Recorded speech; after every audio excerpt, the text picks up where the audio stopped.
Hello and welcome. The Democratic Republic of Congo prepares to commemorate its 50th year of independence this month. But what is there to celebrate as it continues to struggle with deep-rooted violence and is labelled the worst humanitarian crisis in the world? In spite of being Africa's third largest country with seemingly endless economic resources, the DRC has struggled to recover from Africa's so-called World War, in which millions have died between 1998 and 2003.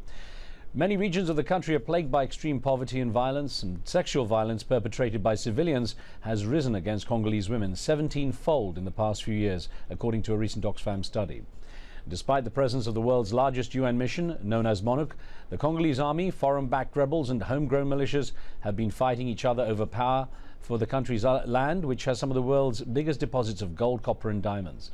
The Congolese President Joseph Kabila has announced his desire to withdraw most of the United Nations peacekeepers before the big independence celebrations, saying that MONUC violates the country's sovereignty and requesting that all MONUC troops leave before Congo's election next year. In response, the UN announced it's withdrawing up to 2,000 peacekeeping troops this month. Today we ask, why has violence and instability plagued the Democratic Republic of Congo for so long, and what can bring about change? Join our conversation with your questions and comments. Send an SMS or an email and call into the show. Joining me from Indianapolis is DR Congo, a Congolese-born historian based in the United States. He's a professor of African history and African studies at Indiana University in Indianapolis and is author of The History of Congo, which examines political events in the country from prehistoric times through Congo's independence to recent times. Here in DC is David Sullivan, policy manager with Enough, a project of the Center for American Progress to end genocide and crimes against humanity. He oversees field research and the production of reports on Sudan, Eastern Congo and the Lord's Resistance Army. Also here is Christa Ridley, who leads Oxfam's humanitarian policy work in the US with a particular focus on the DRC. She lobbies the US government and other international parties to promote a comprehensive response to the crisis. I welcome all of you. Thank you. Thanks. Thank you very much. Professor DR Congo, if I could start with you, sir, with a quote actually from the first elected leader of the DRC, Prime Minister Patrice Lumumba, from 50 years ago. And just to read out the quote, he says, "I ask you to make this June 30th, 1960, an illustrious date that you will keep indelibly engraved in your hearts, a date of significance of which you will teach your children so that they will make known to their sons and their grandchildren the glorious history of our fight for liberty."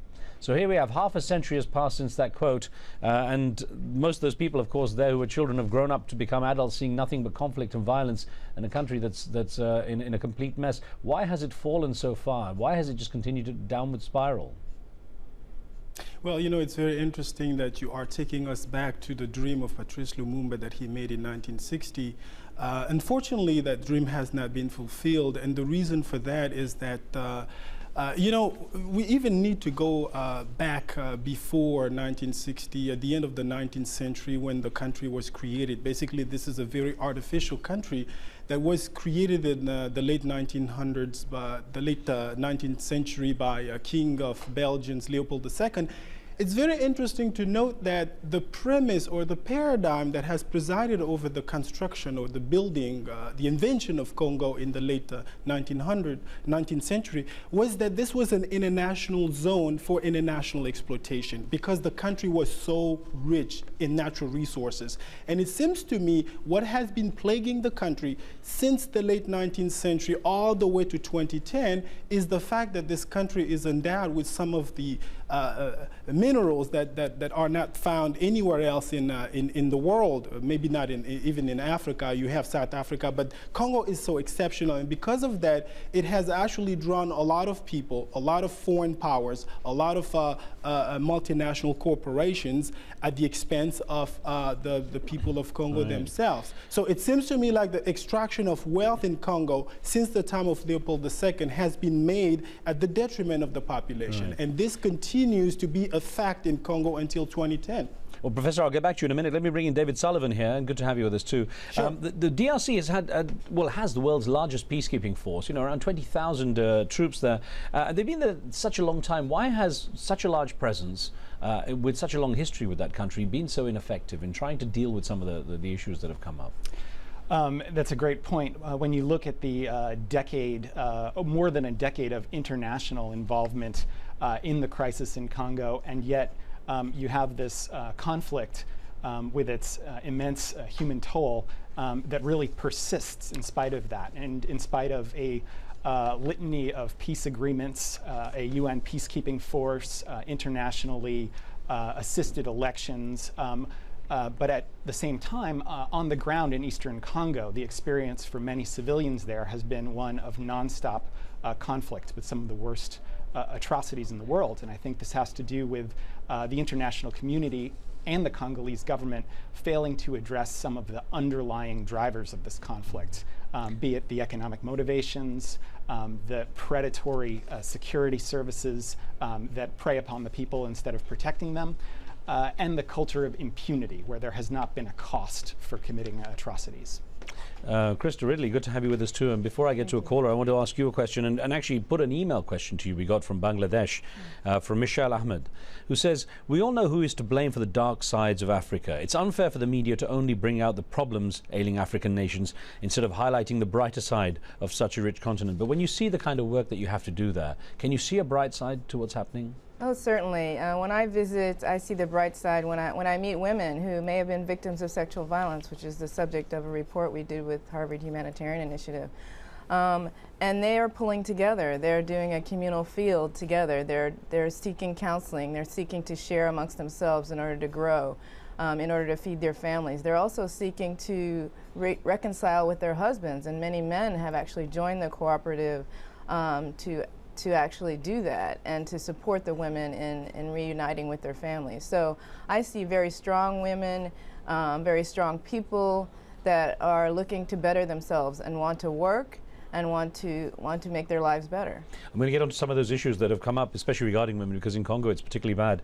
But let me bring in a caller from South Africa. Edison, thanks for your patience. What would you like to ask?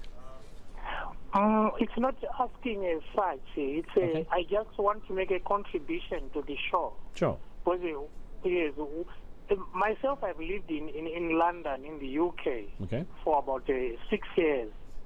And I find that it is like the third richest country in the world. But there's nothing in that country, nothing at all, to make them rich.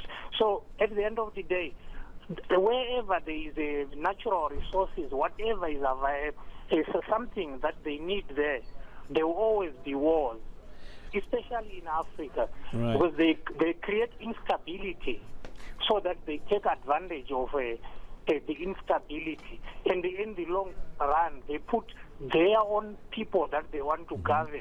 Well, Edison, I'm going to get to Edison. Thanks for that. Actually, we've touched on some of the history with Professor Gondola. I wanted to get back to him actually and talk about what's happening now with the United Nations presence there. Of course, there's the pressure on the UN to leave now from President Kabila. But let me ask you about the relationship the United Nations has with the Congolese army and the people there. It seems that the UN, in trying to make something work, tried to help the Congolese army, but the Congolese army was accused of being partly to blame for a lot of the atrocities happening. So it's a very complex dynamic, isn't it, when people don't know who to trust there? Is that a question to me? Yes, sir. Yeah. You know, to me, I don't really view the UN the way you view it. I don't think that the UN is part of the solution in Congo. It's actually part of the problem. And it seems to me like when we agreed for the UN to come to Congo in 1998, we really had a very short-term memory, because we did not remember that in 1960, when the UN was present in the Congo, it actually sided with the Belgians against the Congolese, and it basically led to the assassination of the person that we were talking about at the beginning of this program. Patrice Lumumba was assassinated in 1961 under the watch, basically, of a UN peacekeeping mission in the Congo. So I really don't think that the UN is, first of all, the MONUC, which is the peacekeeping operation in Congo, is very ineffective, but at the same time, it's also complicit with the Congolese army. We also know that the UN is involved in some of the raping that is taking place in the Congo. I mean, the UN troops are some of the perpetrators of raping and sexual violence in the Congo. We also know that some of the UN troops are exchanging their weapons for gold and other minerals with the militia that they are supposed to disarm. So I really do not think that the UN is part of the solution. Also because of the fact that when the mission started in 1998, it did not start under Article 7 of the UN Charter, which was more robust, which would have actually given the weapons that the UN needed to disarm the different militias, but under Article 6, which was basically for the UN to monitor ceasefire between the different belligerents. Right. That has been at the root of the problem why the UN has been so ineffective in Congo. Well, David Sullivan, what happens if the UN does leave? If President Kabila has his way and UN forces leave the country? Professor Gondola was saying actually UN's part of the problem. How do you regard what would happen to the people if they do leave? Well, there's no doubt that the UN peacekeepers in Congo have never been given the resources and political support necessary to meet the expectations that were had of them to be able to protect civilians across the country. And furthermore, their credibility has certainly ebbed by failing to protect civilians in many cases throughout the war and throughout the recent period. But I think that it's important to note that for all of those failings, UN peacekeepers have been protecting civilians in Eastern Congo, have prevented parts of the country from falling into a real total state of anarchy along the lines of someplace like Somalia.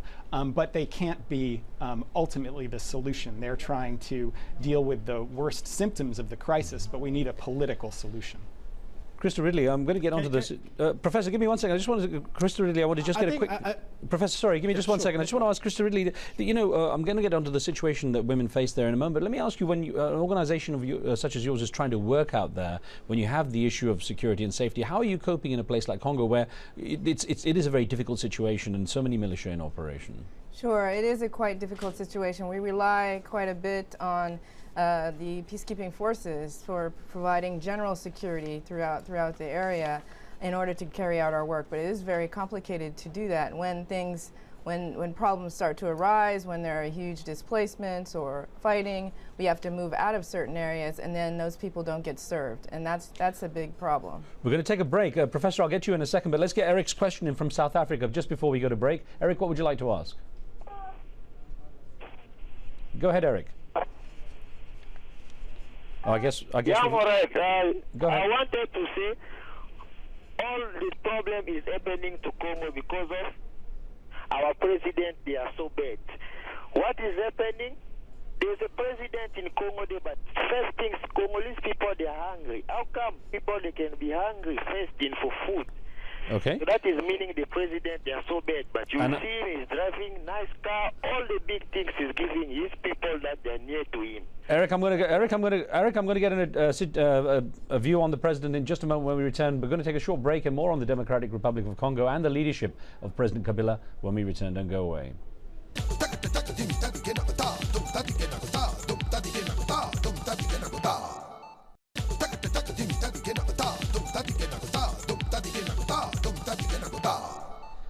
Welcome back. We're discussing the ongoing violence in the Democratic Republic of Congo, which has remained a turbulent country even as it celebrates its 50th anniversary this month. I'm joined by DR Congo, Congolese historian and professor of African history and Africana studies at Indiana University in Indianapolis. And here in Washington, D.C. is David Sullivan, policy manager with Enough, which fights genocide and crimes against humanity, and Christa Ridley, the director of humanitarian policy at Oxfam America. I want to get back to you, Professor. You wanted to comment on what was said earlier, but I also want to get your view on President Kabila, because our viewer who called in just before the break was saying that basically bad leadership has left the people with no food, with no security. Yeah, just going back, I'm going to answer that question, but I wanted just to react to what Mr. Sullivan said a minute ago about the UN before the break. It's very interesting because to me, I don't understand how it can be worse, if the UN were to leave today, because of the fact that we have 6 million people that have perished, mostly civilians, since 1998, the beginning of the war in the Congo. So, and we have the eastern part of the Congo, which is today the unsafest place to be a woman. So the question that I'm asking is that people who are saying that the UN has been to some degree providing stability in the Congo, because if the UN leaves, it's going to be worse. I really don't understand that, because the conflict in Congo has been the one that has claimed the most casualties since World War II. So we really have to give that figure of 6 million people, mostly civilians, since 1998. And as far as the question from the caller goes, I tend to agree with him. The problem that African people are facing today is a problem of leadership. And because of this problem of leadership, we are dealing with failed states that are not able to fulfill the basic functions that a state should fulfill. And I think that there is also a double standard in Africa. With the complicity of the West, we are being given some very poor leaders. I mean, we have Kabila in Congo, we have Eyadema in Togo that succeeded his father, we have Bongo in Gabon that succeeded also his father. We have this trend, this pattern, where African people have really no voice in terms of choosing their leaders. Let me, David Sullivan, get a response from you on that, but also to ask you about a potential role for the International Criminal Court. They tried to get some accountability for Rwanda, for the former Yugoslavia. Similar things happening where the civilians are caught in the middle, rape, murder, this kind of mass murder taking place. Congo, of course, is desperately in need of some kind of accountability. Absolutely. I guess just to get back to the professor's comments, there's no denying the absolute humanitarian crisis amongst the deadliest in the world.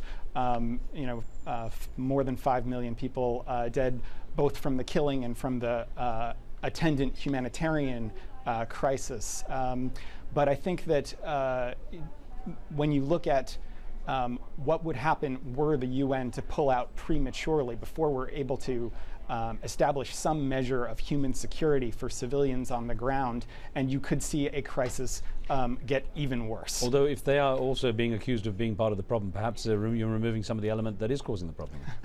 Well, I think there's absolutely, fighting the culture of impunity and ensuring accountability has to be instituted in Congo, and within the UN peacekeeping force there would be a very good place to start.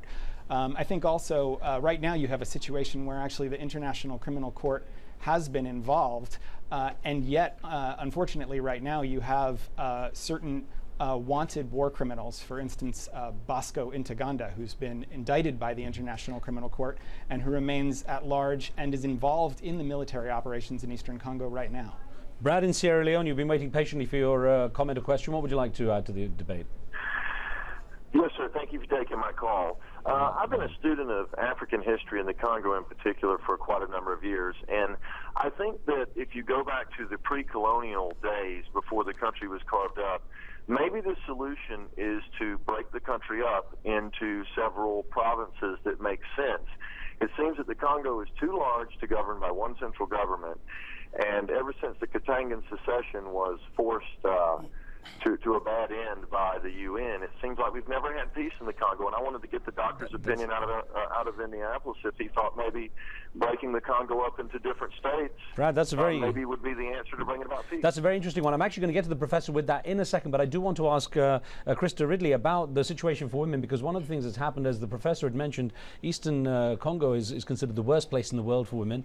And also an email that we had in from Spogme Waziri Kakar says, the condition of women in the Congo is really dire. This needs to be the first issue addressed. What's strange is that it seems civilian rapes have gone right up, as I mentioned in the introduction, 17-fold, but the militia rapes have decreased. Is that just the reintegration of militia into society now? Well, the report that we did in collaboration with the Harvard Humanitarian Initiative showed that during the period of the study, for the women who actually came to the hospital and had been attacked or had been raped, that the vast majority were actually military or militia.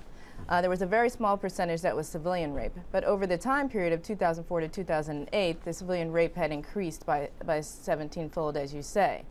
I think that what we're seeing basically is the general lack of security for all people, which then perpetuates the civilian rape along with the militia rape. And we see that rape has been used as a weapon of war.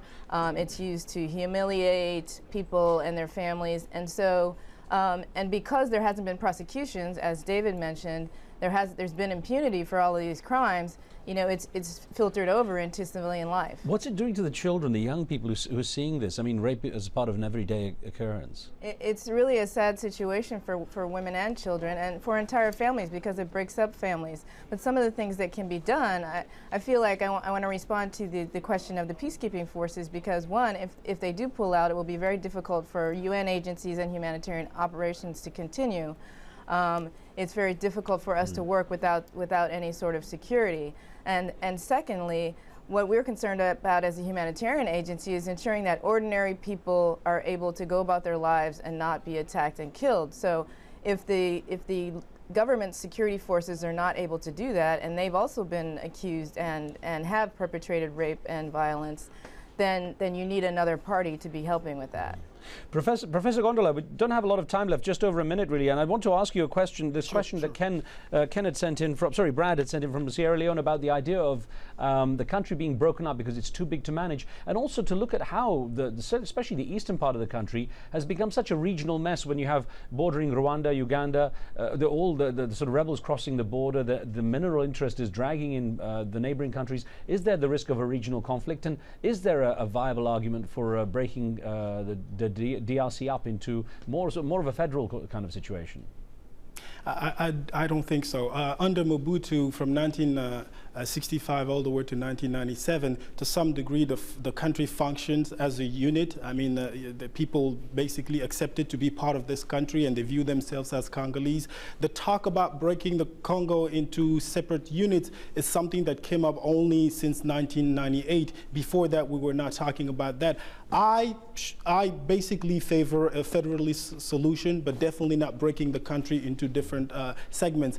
You know, as for your second question about the instability on the eastern frontier, we have to remind the people that are watching us that this conflict started in 1998 when Congo was invaded by Rwanda and Uganda. So, Professor, people need to know that, and people don't know that enough. You know, they think that it's like a sort of inter-ethnic conflict, you know, between different ethnicities, when it's actually, I mean, Congo was invaded in 1998. Sorry, I had to stop you there because we've run out of time. I want to thank you all for taking part. Sure.